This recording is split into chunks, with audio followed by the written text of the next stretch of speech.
Welcome to No Enemies Here, the show where you come here every Saturday morning, Friday evening, and you get your news, right?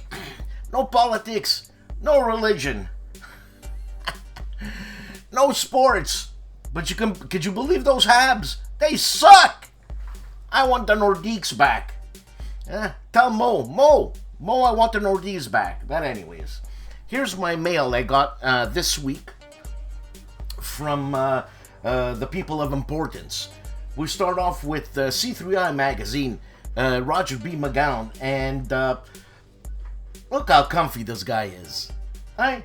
And he's reading number 37, which here, number 37, starting today, that is a couple of days ago, what does it tell you? Speaking of which, the deluxe editions are sold out. Okay, he's talking about other stuff here. But visit the RBM studios, order your number 37, become a C3I immortal, and be as smart and as good looking as this guy. What can I tell you? Also, Benji Corliss of Osprey Publishing sent me this email, and it's Battalion, War of the Ancients. And it is a game by Paolo Mori. Paolo Mori, what did he do? Well, just for the hell of it, he did this. Right there. He did that. He did Libertalia, which was a really fun game. And he did he do, I don't have it here, Dogfight. Was it him, Dogfight? I don't think so. But anyways, it could be him. But it was modeled after him because he was the first one, right?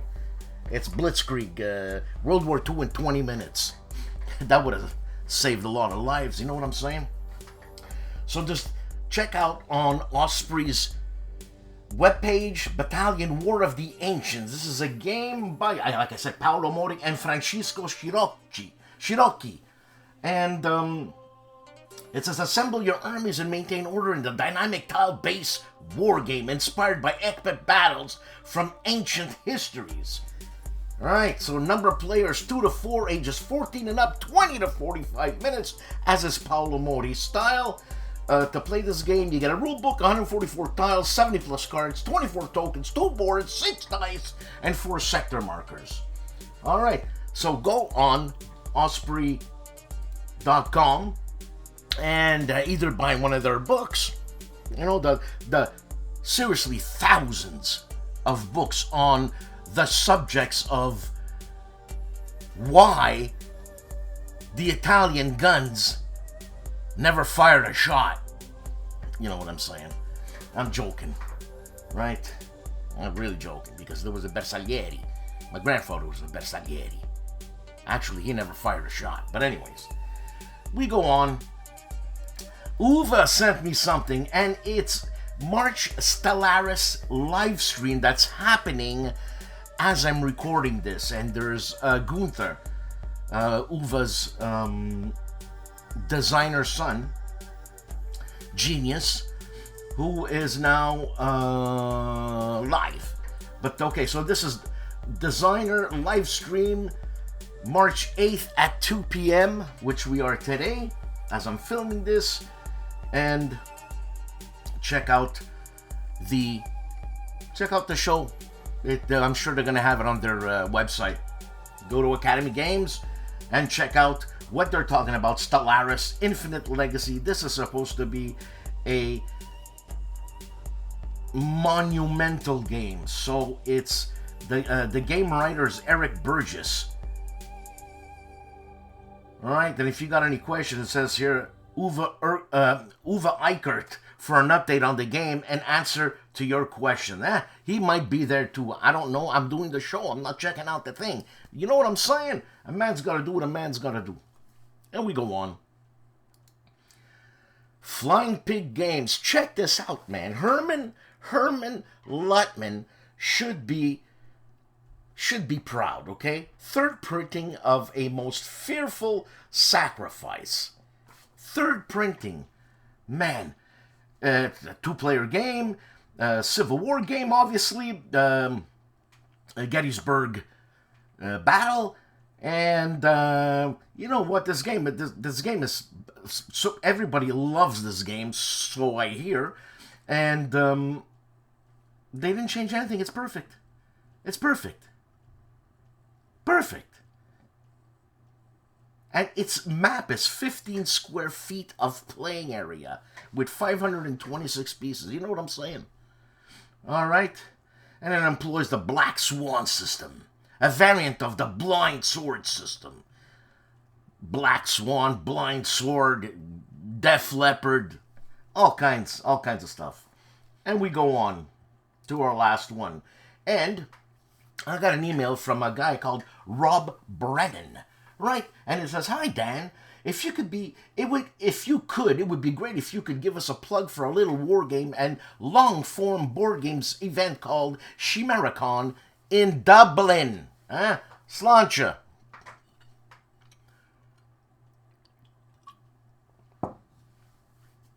Obviously, Dublin, Ireland. It's on Saturday and Sib. Oh, I guess Saturday and Sunday, the 18th and 19th of May. What I'm going to do is put the link in the comments below. You know, I've never done that. I'm going to try it. I'm going to put it in and check it out. And you'll get all your stuff there. You also, you'll get photos from 217, 18, 222, and 223. The COVID was in between there. And they expect 50 to 70 attendees. And it's a 2-day event. And one of the games that's played all the time is Here I Stand. And anyways, check it out. No problem, Rob, in doing you a favor. That's what I'm here for. If anybody has any events they want to shoot to me. If not, go to Brent. Oh my God, I forgot his name. Brent of Armchair Dragoons. He's got a schedule with all the events he puts in. He puts in that time. He does it better than me, so why should I do it? You know what I'm saying? And with that said, today we have Ricardo, the professor. He's back teaching us game to life to system to food. Food. This because I'm on his Facebook thing, so there's a lot of food happening. Obviously, there's a lot of food happening. He's Italian. So with that said, all 7 minutes and 55 seconds of this, check out Ricardo. Hasta la vista.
There's only one Grant, and I'm him.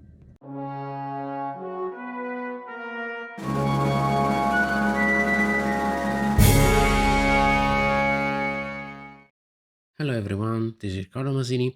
This time, the great day in Eastern games is, well, quite different. Because what you're seeing now is a landscape taken on location at a very special Italian town. And that town is San Pietro Infine, and as you see, that town has been marked by war, as you will see, and as this gun remembers us, taken from the World War II. Yes, that's San Pietro, the theater of one of the most violent battles in all World War II, in the Italian campaign for sure, but in all World War II. And well, the battle was fought from 8 to 17 December 1943. And here you see why this is what was called at the day the Mignano Gap.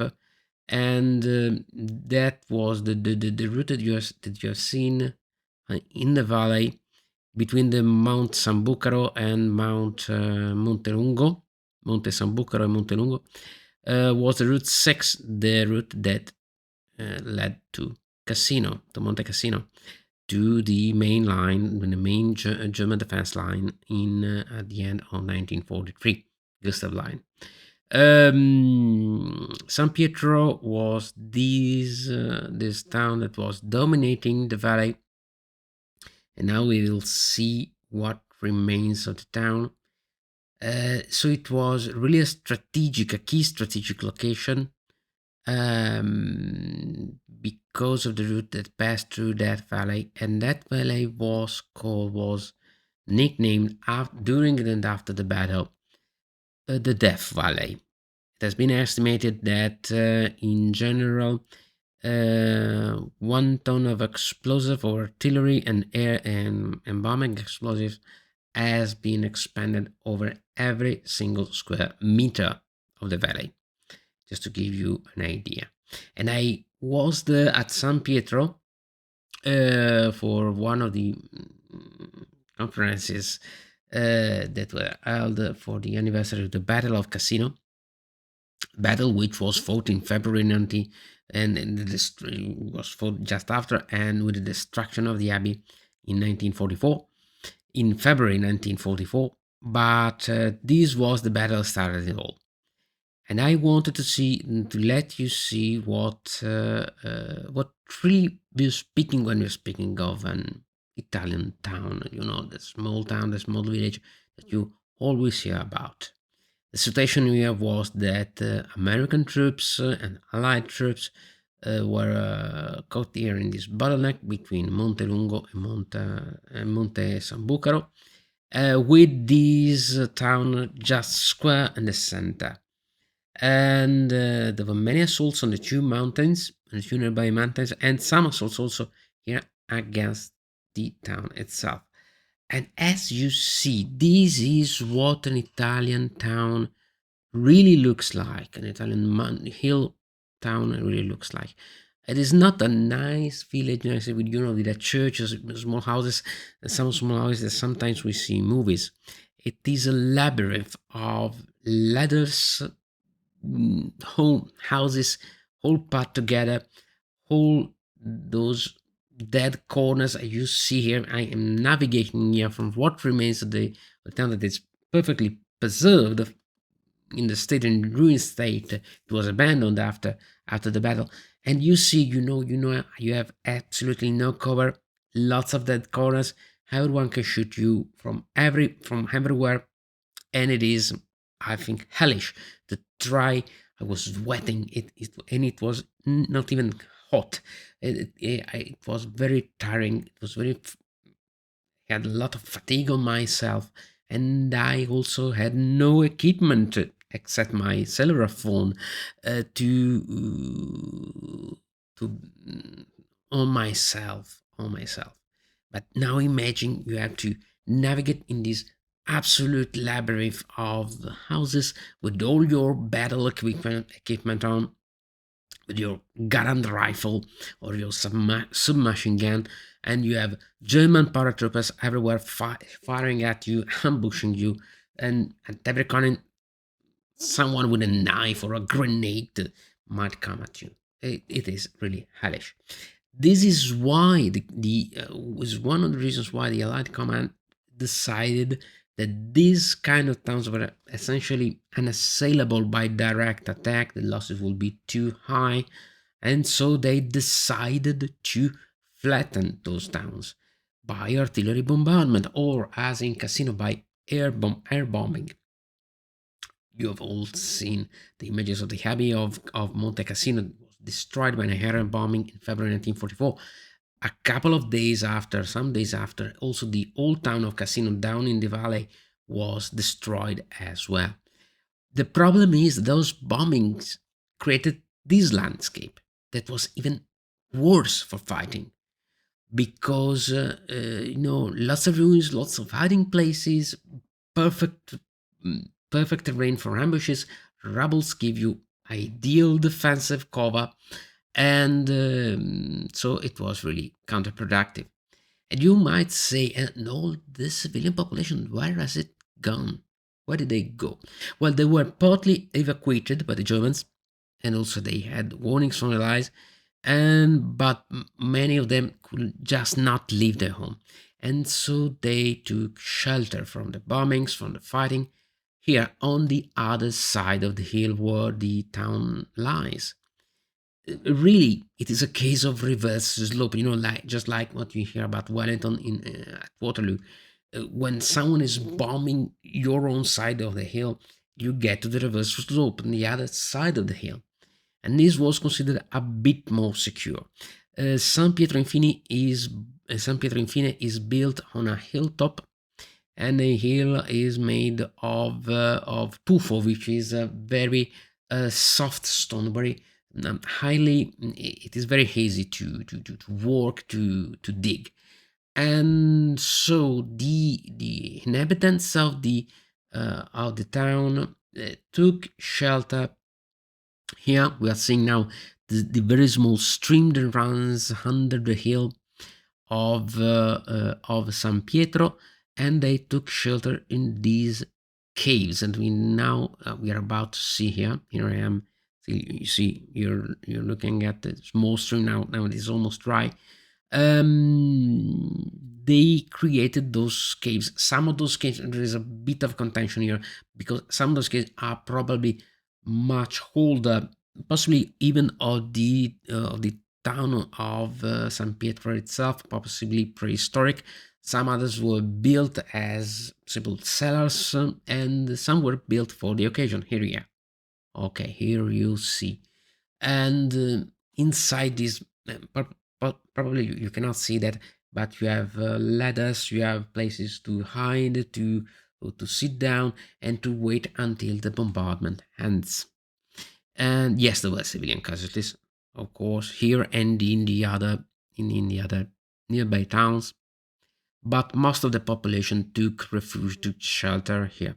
Now, everything that you are seeing can be visited. The old town of San Pietro Infine that has been abandoned is preserved by the local administration, so it has become, a very important, a very thoughtful, and very important, yes, location for remembrance and war memory, and this I wanted to share with you. Now, yes, one of the biggest cases. There are some places of the old towns are not visitable. They're very difficult. Now, the town itself has made quite a history as a place in cinema history, because the great movie director John Huston filmed here the Battle of San Pietro, which you can find on YouTube, and also one of our own directors, Monicelli, filmed here the Great War, which was a ironic movie about World War One, and possibly this is one of the leftover from Monicelli's set. But this is the quintessential ruined town, the quintessential town ruined by war.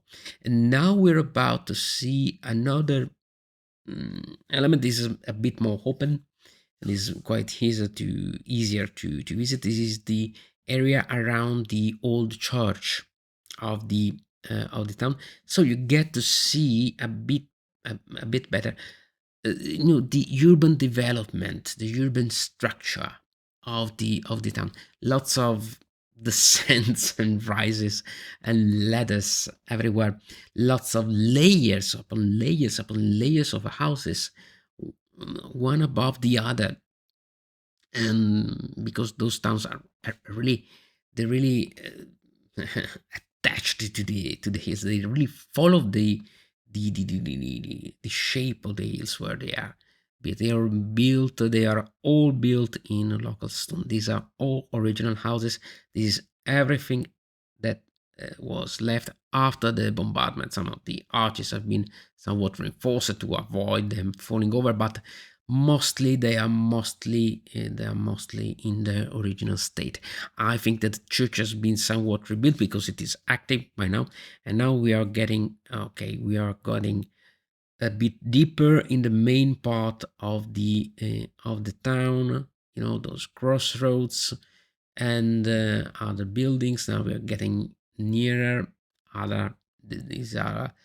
I think these are the highest houses you can visit, you can see, because after that it really becomes difficult. It becomes a bit dangerous. So it is close. But as you see how this is Montelungo. And Montelungo is very important also for us, for our own national history, because it was here that the first motorized group fought for the first time alongside the Allies. This was the first regular contingent of troops, of Italian troops, that fought alongside the Allies. They were not trusted. There was a lot of mistrust. It was just after the armistice, but this was the first battle in which Italian troops fought alongside Allied troops. And for the first time, at the end of the battle, the Italian flag and the US flag were raised together on the summit of Montelungo, because when Montelungo was conquered by US and the Italian troops, and also Monte Sambucaro fell, the Germans had to withdraw. They made some small counterattacks to cover the withdrawal, but they withdrew to Cassino. But the situation was so bad. It was one final armored assault by 16 Sherman tanks and also other tank destroyers. Only 4 of them were left after the attack. So to give you an idea of how bitter this fight was, it was very violent and really very, very harsh fighting conditions. This is you can see there are also here some caves, because once again this is normal in old Italian towns because of central Italy. And now we are in at the back of the church. It is still today partly in ruin. It has been preserved that as a memory site, as a memorial site. Now we're descending behind the church, and this can give you a final image of how dominating San Pietro Infine was all over the valley. And on that valley now there is a highway, and at the time there was the route towards the next battle, the next terrible battle, Italian campaign, the battle for Cassino. But that is another battle another day. Ciao.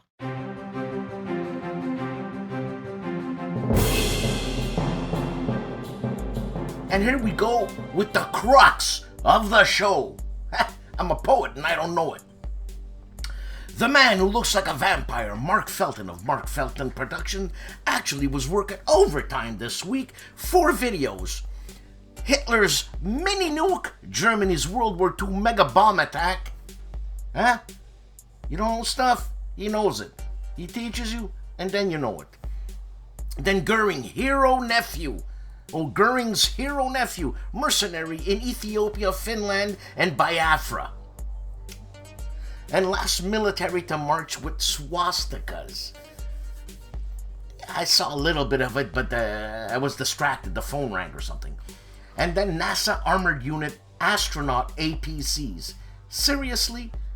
On the man who looks like a vampire's channel, Mark Felton of Mark Felton Productions. Hissy Cat, SOE, Special Operations I forget what the E is. Special Operations, I don't know. And it's Listener, Solitaire Air War Game. This is what is offered on Hissy Cat this week.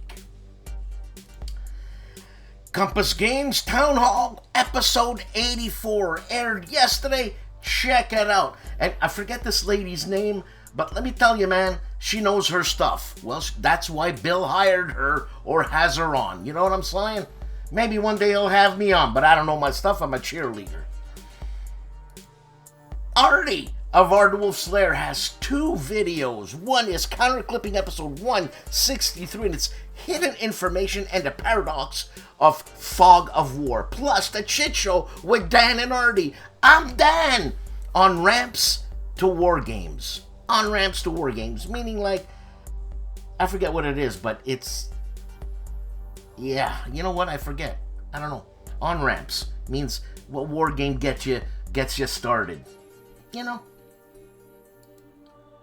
Gaming Through History, 2 videos, both the same title, Arabian Nightmares, Strategy and Tactics, number 139, and here he discusses it, and then he plays the first turn on Gaming Through History. My favorite Frenchie Freddy, Fred Serval, 2 videos, man, I don't know where this guy gets the time to do all this, you know, because he works at a company called, I can't tell you. I was sworn to secrecy.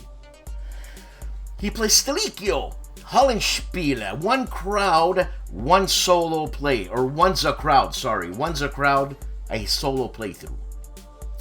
Plus Traces of War by VUCA. And it says a pajama playthrough. I love the guy. The guy's smooth. He's smooth. Omuludens, Fred Serval. Castle Archin, 2 videos, and he tells you why you should be using Heroic Expedition. Also unboxing the Fantasy Trip Bestiary. It's about the animals, it's about the fauna, it's about the stuff. That's where the bestiary is. I have to learn that. You learn something every day. It's all good. For our Spanish viewers, Julius Fairfax has 2 videos. One is The Landing, Gallipoli 1915, and new novidades, new stuff from Draco Ideas on Julius Fairfax. Assault Games does AAR-03 Sicily 43, the first encounter. Now, AAR-03, again, I'm saying this sounds like that game there. My God. That game there that everybody wants to or doesn't want to play. Sangue de Dio, Mannaggia. You know what? I can't remember that game and it's ridiculous. Advanced Squad Leader. That's what I'm trying to remember. Is that possible? Anyways, this doesn't look like Advanced Squad Leader to me because the tokens are not the same. So I'm assuming this is not even a Mark Simonich game. Again, I had the same problem last week. Can someone tell me what this guy's playing? Can someone please tell me what this guy's playing? Sicily 43. Sounds like a Mark Simonich thing. Anyways, that's what's happening at Assault Games. Timothy Phelps, 2 videos. 1, Firefly, the game's 10th Anniversary Edition Veteran Pilot Upgrade Kit unboxing. Remember Firefly? I enjoyed it. It's like cowboys in space.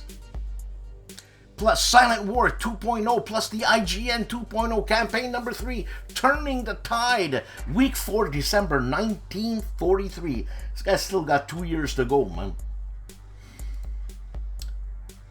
Hexes and Soldiers plays Salfeld. Yeah, I know, too many A's and 2 A's freaks me out. Then there's an L, I don't know what the hell's going on, and then there's an F, right? So there's another L. Freaking me out. That's my head.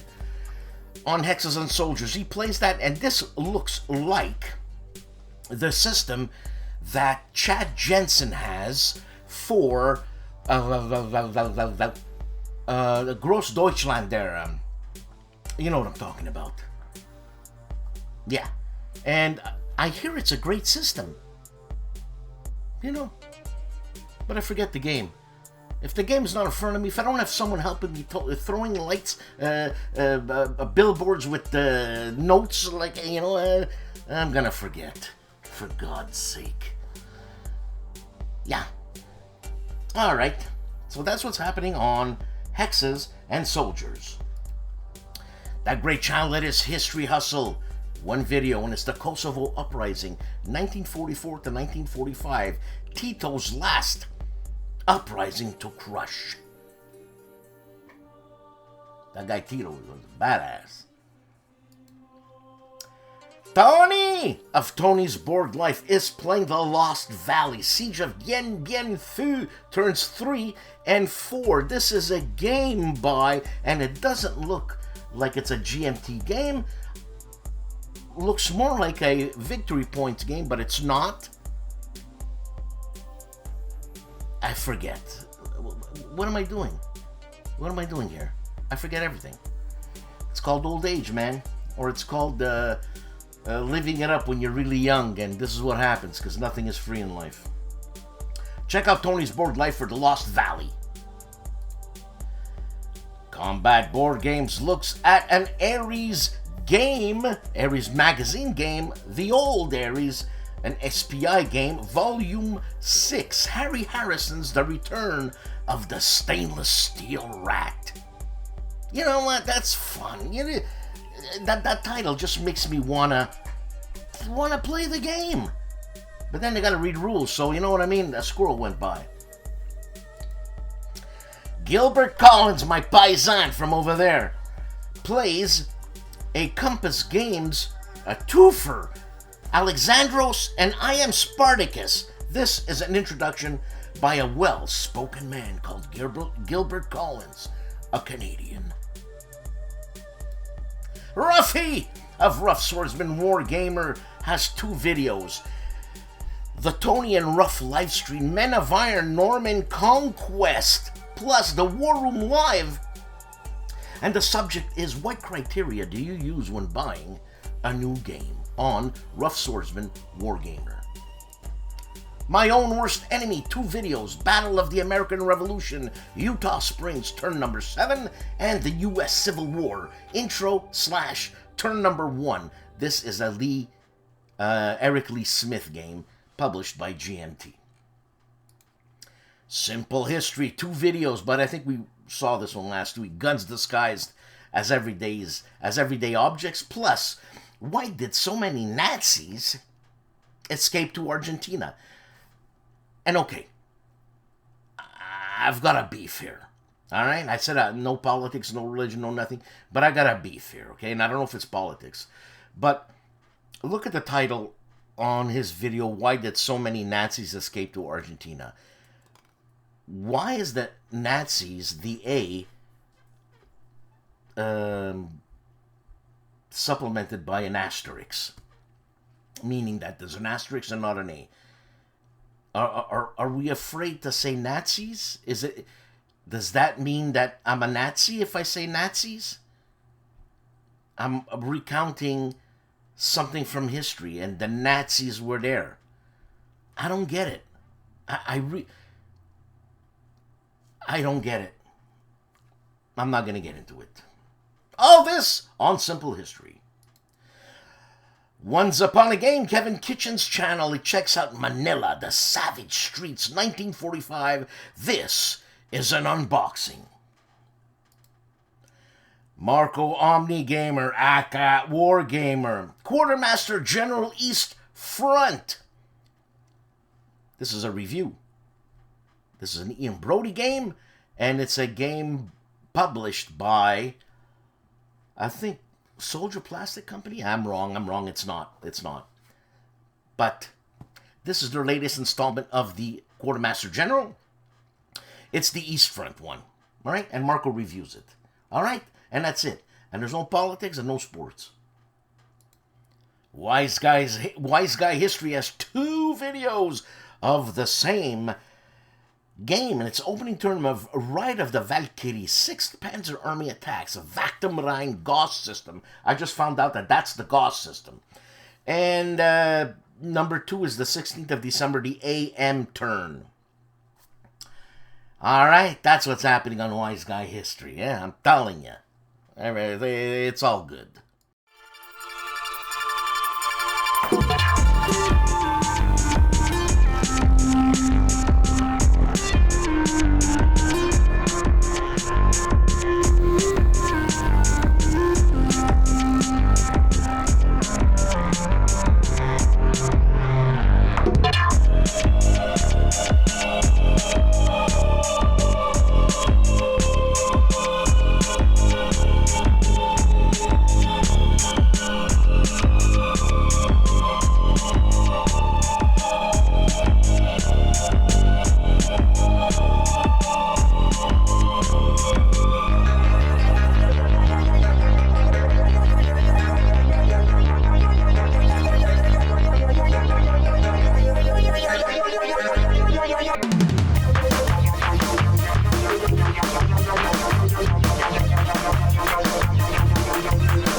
I chose this game this week because my wife and I used to play this game, and we played this game for like a year straight every Saturday morning, and we had a great time.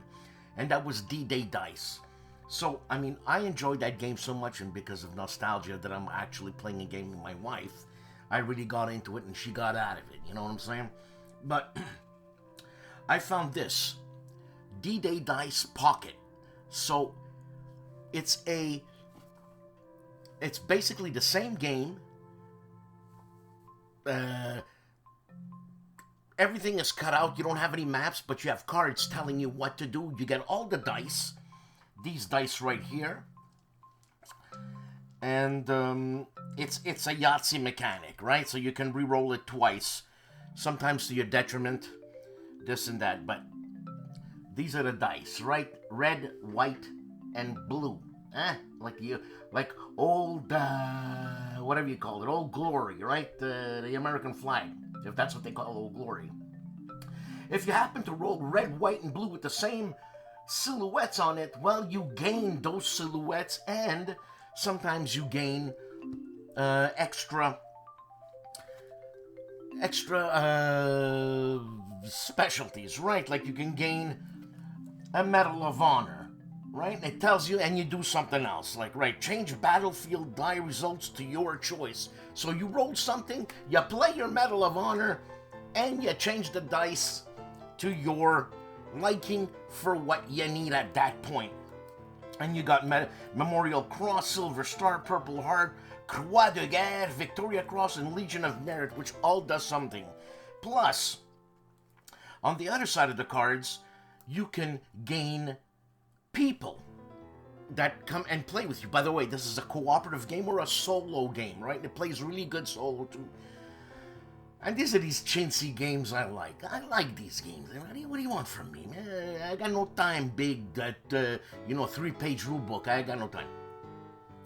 And you can gain a captain, right? And a captain does something for you. All players can change the color of one of their dice, but not its result.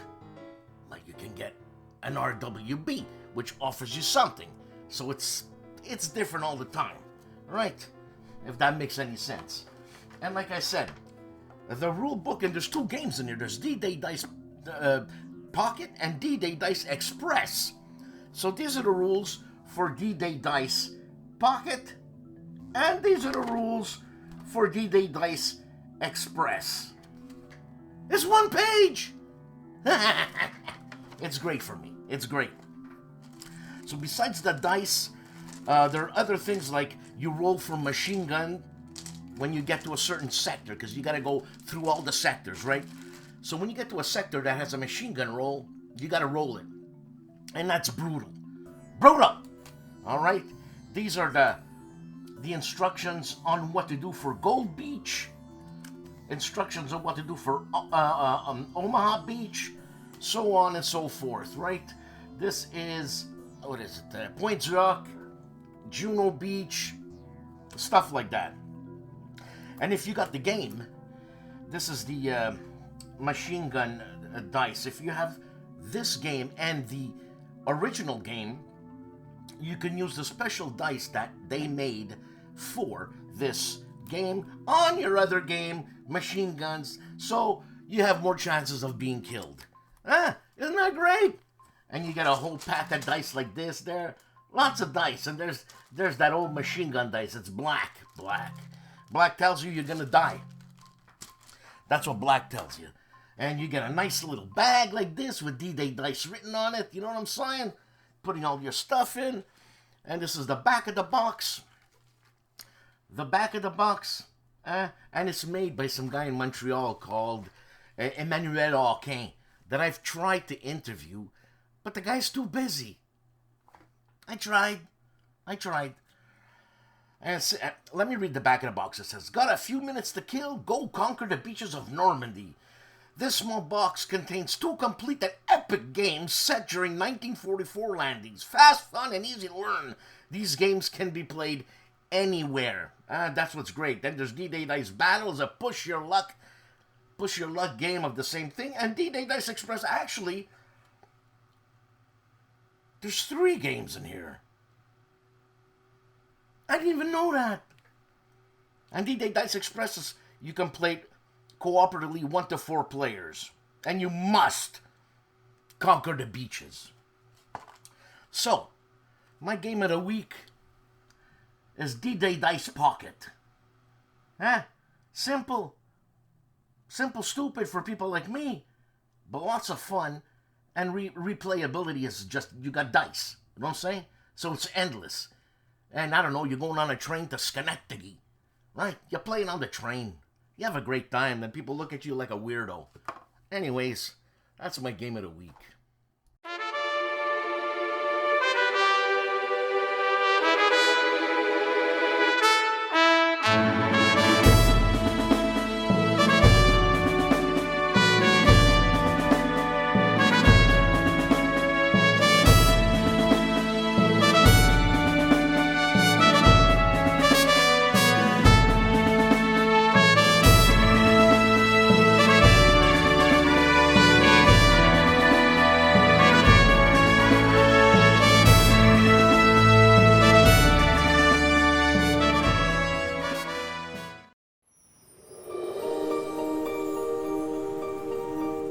For the first Wednesday of March 2024, Seek Out and Play presents a personal essay on what is tempo.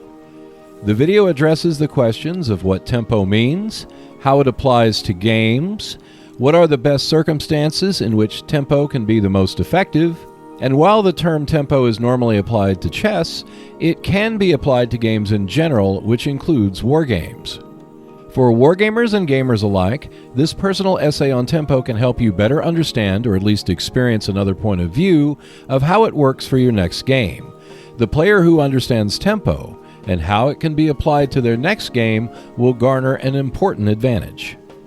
Check out more personal essays and wargame videos when you visit the Seek Out and Play YouTube channel. Also, I have an X and Facebook page, which delivers news about the channel, along with a monthly podcast which you can find on Spotify and BuzzFeed. And if you want to support my efforts in maintaining the channel, I have a Patreon page for monthly donations, or you can buy me a beer for a one-time donation. Check out more videos on the Seek Out and Play YouTube channel, and I will see you next Wednesday. Smart War Games has 4 videos, and it's Terminator Dark Fate Defiance content and gameplay by Slitherine Games / Matrix Games, and World of Shooting on Steam, plus Fire Brigade, 2 videos of that.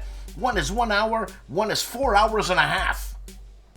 And it's called Fire Brigade Tiger Late War Campaign Number 1, Armored Commander 2.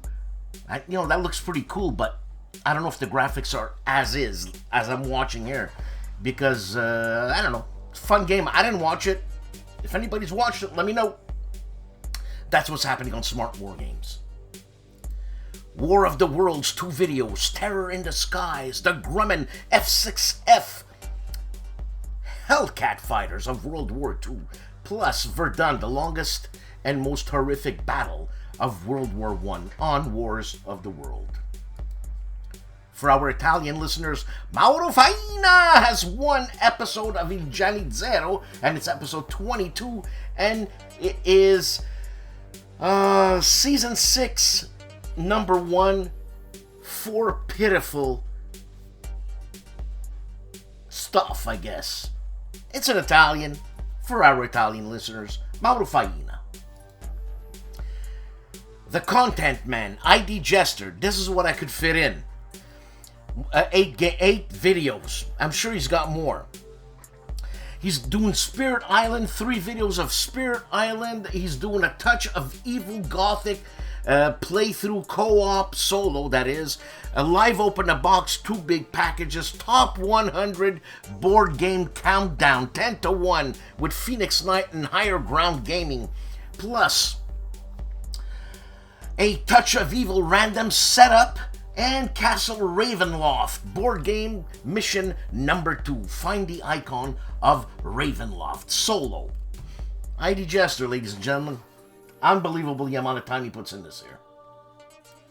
Storm of Steel Wargaming, 4 videos. Warlord Games Epic Waterloo Campaign starter set box opening, plus a bench report and a Hammerhead 2024 report. This is a show, plus Bolt Action, a Gentleman's War box opening. A Gentleman's War box. Oh, that's the title of it. I thought Bolt Action was that. Okay. Respect, Jim Ozarski. 4 videos. The Battle of Bautzen 3 for General d'Armée, plus the Battle of Vimeiro for Valor and Fortitude, and South of Sherbrooke 3 for I Ain't Been Shot, Mom, and our last run at General d'Armée. It says here 1E, so that's Premiere, Bautzen 4.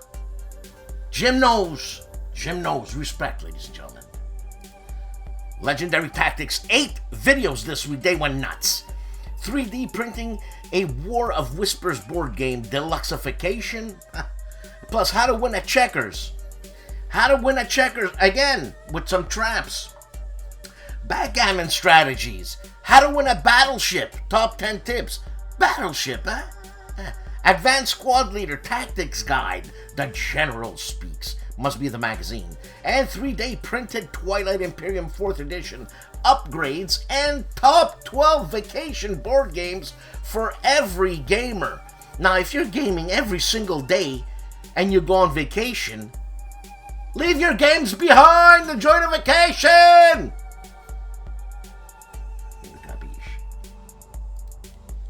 That great channel, Indie Nidel's World War II, which is coming to a close here now. 2 more months. Excuse me. Week 288, Allied Deception surrounds Japanese in Burma. Slim succeeds. Plus, Who Cracked Enigma? That guy. Whatever his name is.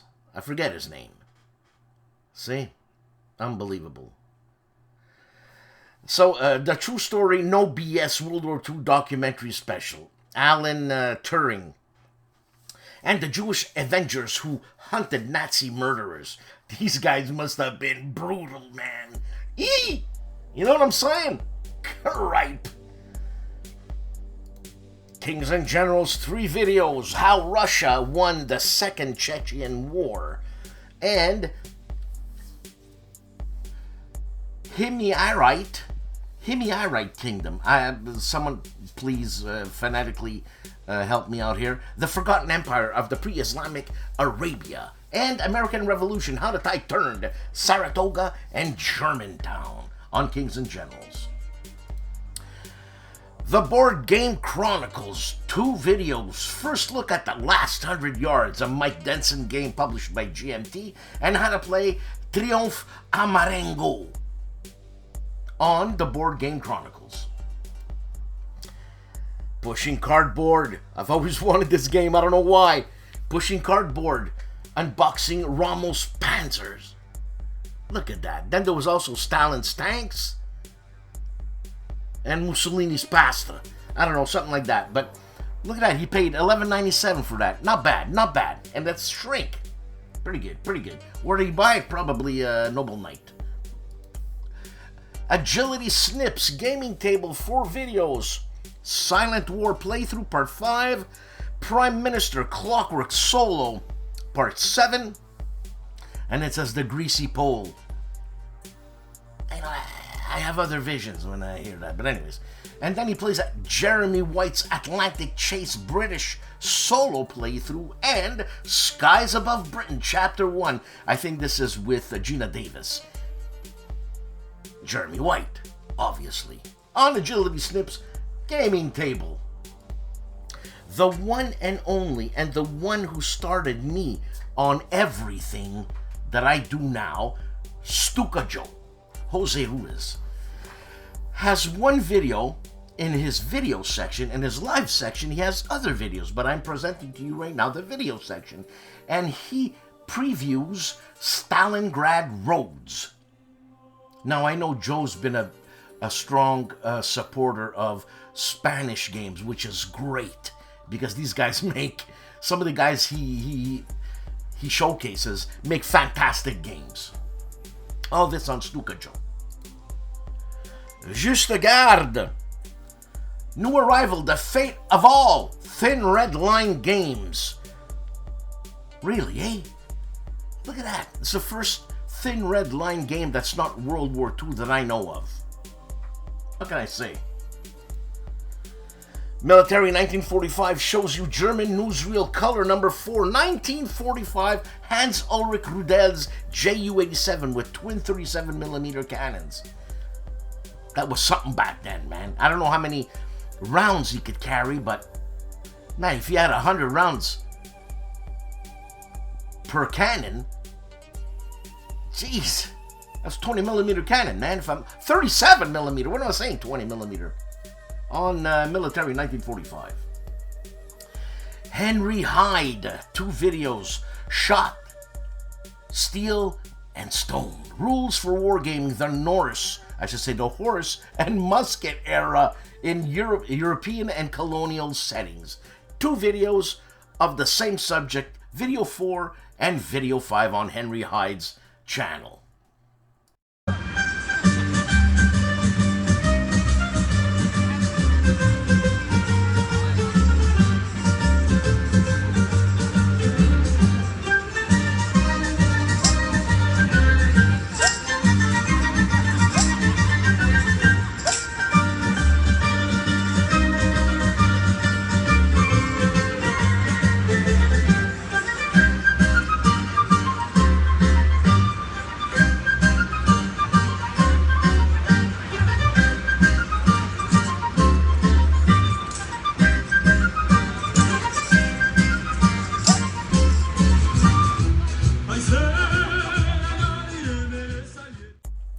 Yeah, I told you guys last week that I was making wine after my Friday night editing and all that. I was doing wine Saturday morning. And what a blast. I love those guys, man. These are my childhood friends who stayed with their Italian heritage, and they're keeping it up. They make tomato sauce, they make sausages, prosciutto sopressata, wine, anything you can make, you make. The thing is that each of those demijohns that you see, the big ones, they're about 70 bottles, but because the price hike of a case. Okay, a case of grapes is now $50. So a case of grapes makes, I don't know, I think a gallon, I think. Anyways, each of those demijohns is $300 worth of grapes. So it comes out to be like do the math or something. $3.50 a bottle, $5 a bottle, something like that. Now the wine is exceptional. Smooth, smooth, smooth. Less sulfates because there are sulfates. And so, I mean, look, we started in the morning, and I think the first hour, a gallon of wine just went, you know? We were, what, 6, 7 guys? Gallon of wine. What's a gallon of wine between 6, 7 guys? But that was early in the morning. So, I mean, we had to supplement by eating, right? Because or else, you're not going to make it past 12 o'clock. And it was a great time. And I came out of there with a gallon. It's good wine, man. And great food, great company, lots of fun, lots of laughing, lots of insults. And it's just fantastic, man. Anyways, let's get on with the show. I just wanted to show you that. All right, KilRoyWasHere. He didn't send me a video, but he still has a show happening. 8 videos. I should say 7 videos. I should say 6 videos, alright? Twilight Inscription by Fantasy Flight Games. An unboxing and overview. Shinkansen Zero Kai. It's Ludonova, an unboxing. He's going trains here now. Then Sanctuary Sunday, March piano recital.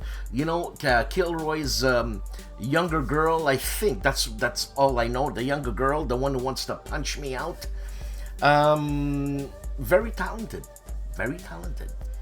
Also, Tally Ho upgrade kit, historic wins, unboxing and introduction, plus Cactus Air Force Air War over the Solomons by Decision Games. This is an unbagging, and Eagle Day, the Battle of Britain by Decision Games, an unbagging and overview. All of this on KilRoyWasHere.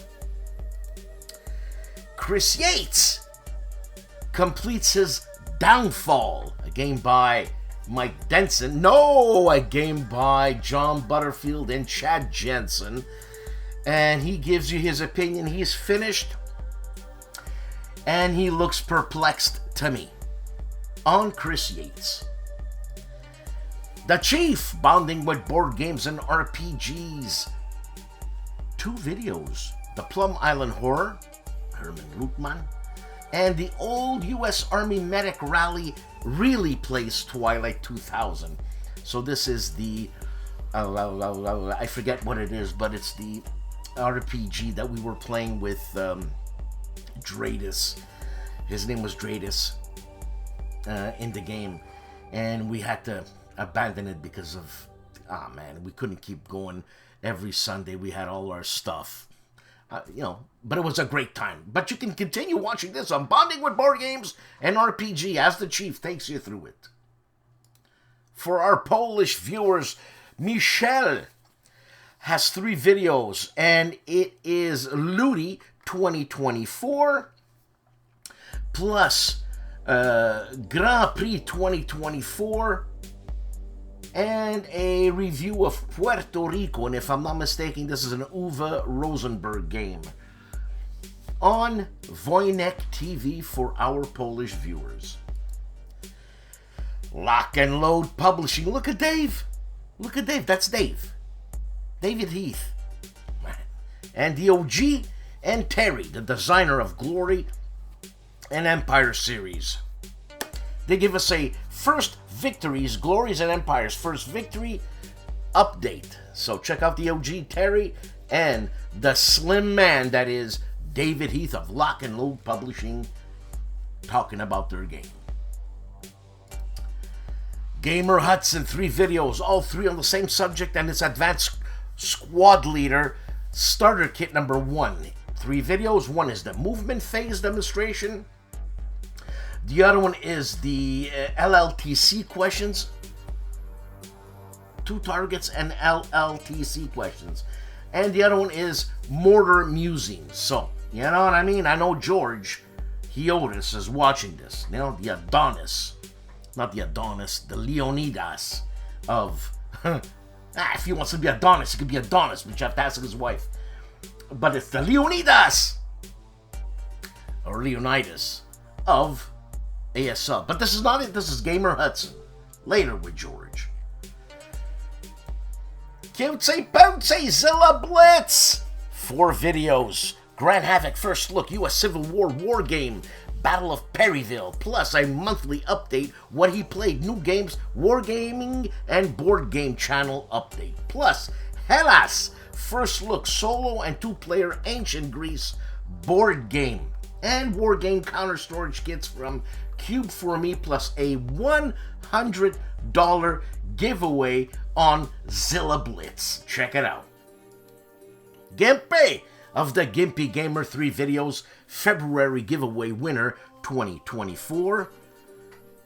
And Black Horse Gameplay Part 2 plus Black Horse Gameplay Part 3 and finale. All this on the GIMPY Gamer. The Gentleman of the Players Aid 3 videos. Small War Games, February 2024. This is a monthly debrief, plus an unboxing of The Enemy is at the Gates by Compass Games, and they review Endurance by HOLLANDSPIELE on the Players Aid channel. Dave of the Gaming Cave, 4 videos, all on STUKAJOE, a DVG game. Chuck Seegert, if I'm not mistaken, is the designer here. Here we go, campaign day number 3, 4, 5, and 6, and finale. And 2 videos are about half an hour, and 2 other videos are about an hour and 10 minutes each on Dave's Gaming Cave. Hexed and Countered, 4 videos, Face to the Mat gameplay example, plus a channel update, and Gross Deutschland 42, a first look at an MMP game, plus The Hunters Career Playthrough Part 1, a game. Published by, well, I don't know, The Hunters is Constant Press, and it's Gregory M. Smith. Nanguaya has 3 videos, looking grim for the Russians' 4th Army in Kielce, November 18th to 21st, 1914. Memories playing Der Weltkrieg. And Schultz and the German 14th Corps go on the offensive, plus setting the stage for the showdown between the Brits and the Ottomans on Nanguaya's channel this week. Stephen Dolges, 4 videos, Napoleon's End, an unboxing, Baptism by Fire, Battalion Combat Series, a review, plus ranking several solitaire games from White Dog Games. You know, I don't have one White Dog game. I gotta get some White Dog games. And then Axis Empires Ultimate Edition Training Scenario, Case White. The War Room, 3 videos. All 3 videos are on Steel Beasts Pro, Steel Beast Pro, Advanced Lasing, Target Movement and Lead, and Artillery Training on the War Room. Cody of the Discriminating Gamer, 3 videos. Moonrakers, El Grande, and Voidfall. Voidfall makes me think of Voivod, a band from Montreal. Remember Voivod? There was Piggy and Skinny. You know what I'm saying? War Stories, 4 videos. The American tank that rescued Britain at El Alamein. Plus the Winter War, how Finland resisted Russia's World War II expansion. And why the Colt M1911 is the ultimate sidearm. I love it. I never tried a real 1911, M1911, but I got a BB gun. That's a Colt 1911. Fantastic. Love the way it feels in my hands, and it's just, I'm happy with that gun. Anyways, it's a BB gun. And Nazi Germany's top secret supernatural mission in remote Tibet. Himmler, the idiot. What can I tell you? What a moron. Not War Stories. Himmler. Dragoon Commander Brant. 3 videos kicking off coverage of Gamma Expo 2024, plus a Gamma Expo sitebook, and Ad Astra games showing off pilots and cards at Gamma Expo. Now, Ad Astra. I think I know them. It might not be the same one. But anyways, this is happening at Dragoon Commander. The cop that is Wayne Hansen. Wayne Hansen! 2 videos. It's a Let's Play Warfighter, he says, from DVG. The fantasy card game. First adventure, and then overview and review on Wayne Hansen's channel. The Tank Museum, 1 video, and it's bigger isn't always better. A1E1 Independent. Tank Chats Reloaded. Now, that looks like I've never seen that tank. Man, it's sleek. It's sleek. Check out the Tank Museum. The Boss! Clark Commando 1983. Mark Ruggiero.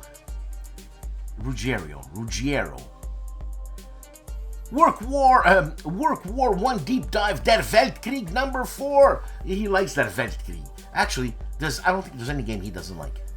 Plus World War 1 Der Weltkrieg Deep Dive number 5. Yeah, on the Boss's channel. I gotta check that out because I gotta know what's happening here. Who's Der Weltkrieg, published by SPW, I think.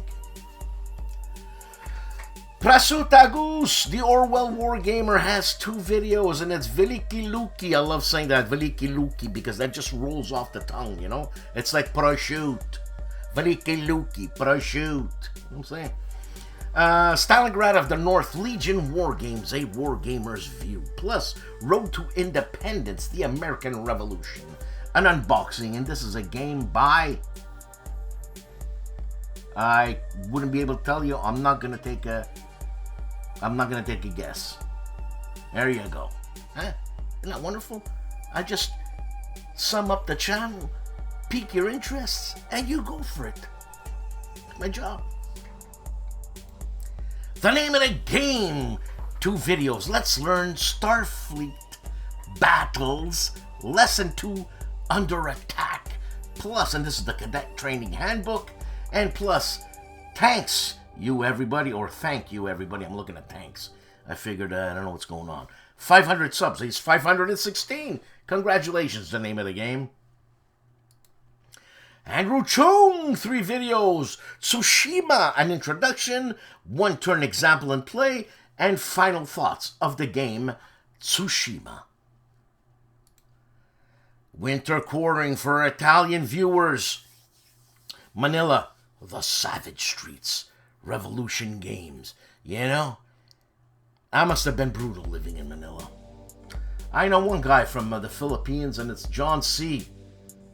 Ah, John. Hiya, John, if you're watching this.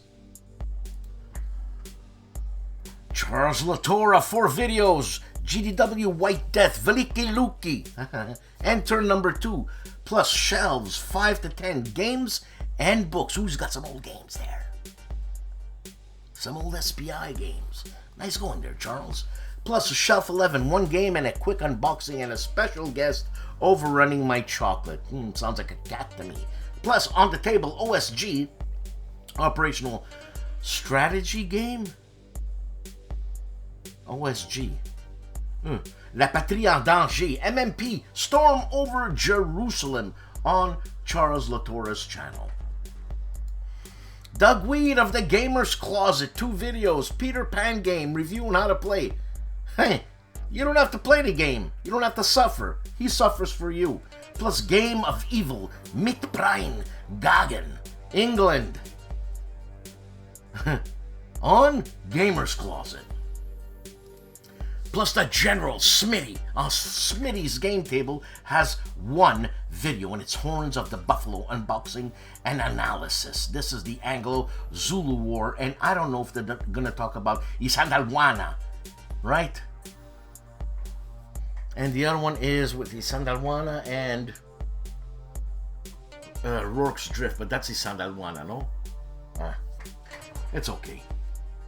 Smitty's Game Table, the General. Box of Delights, Day 6 and 7, Part 5 of Halls of Hegra. Tikanis George de Leonidas of ASL.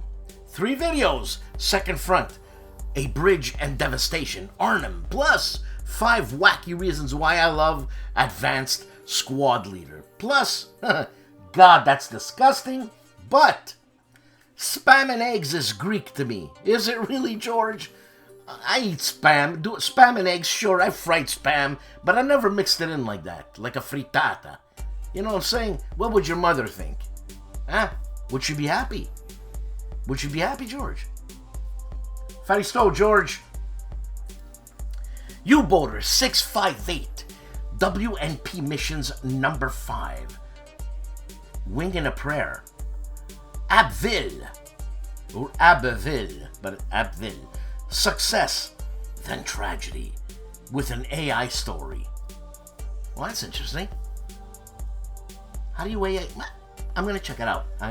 U-Boater 658. The Tabletop's Edge. 1 video combined. World in Flames and Days of Decision. 3. That is campaign playthrough number 21. November-December 1939. This is a huge game. Patrick's Tactics and Tutorials. 3 videos. Command and Colors Medieval. Plus Combat Commander Fall of the West Scenario 74, Sturmgruppe Granite, and Grant Takes Command 2 Scenario number 9, the Overland Campaign, a rematch, Session number 12, Patrick's Tactics and Tutorials. Hex to Hex, 1 video, and it's Shiloh, Into the Woods, a finale, or the finale. There's many different ways to interpret that in many different languages. It's finished. It's the final. Okay? Ben Harsh of Harsh Rules breaks down Advanced Squad Leader Starter Kit series. This is part 18. And it's Starter Kit number 3. Where they introduce armor, if I'm not mistaken. I know Starter Kit number 2 they introduce artillery. Here they introduce armor. The man with the PBS voice is back! The Oaken Night, Spruance Leader Gameplay Part 2 of 2. Jan Heinemann's Let's Play History 1 video, and it's fit in a global war in the Middle East 6-player scenario at GUWS Friday Fight Night. You know what? I have this game. I didn't know it was area... what do you call it? Area to area there. Area movement. There's so many ATS, BBC, OCG, HIV, all kinds of stuff. I don't remember now. No. Area movement. On Let's Play History. Academy Games is live. Yesterday, Stellaris Designer livestream March 2024. The Professor Riccardo Mazzini. 1 video, and it's Warlog sul campo San Pietro. Infine, 8 to 17 of December 1943. This is what he has presented, if I'm not mistaken, on what he greatest games of history, greatest days of history. And he talks about a brutal battle. See, I just put it in right now, but I'm going to go watch it after 100%. The man famously known as Calandale, Enrico Viglino, 2 videos. Deutsche Afrika Korps 41 of Deutsche Afrika Korps 41. This is March. And Deutsche Afrika Korps, I should say, DAC 41 in April on the man famously known as Calandale's channel, Enrico Viglino.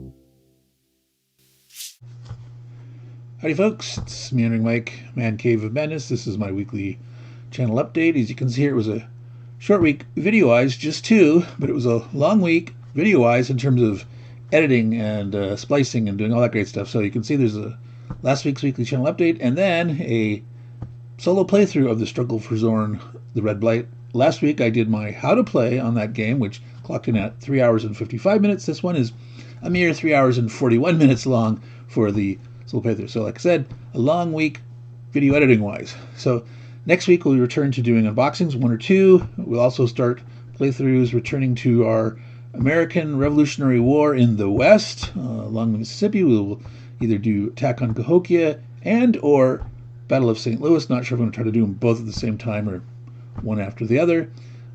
Also releasing this weekend will be my video for game giveaway celebrating 700 subscribers. I mentioned that last week. The video will release this weekend, and we'll try to have it open for at least a week to get people a chance to sign up for that. So that's it for this week's folks. For all those watching Dan Pincully's Knowing Me Here, I'll send you back to Dan. Take care and ciao.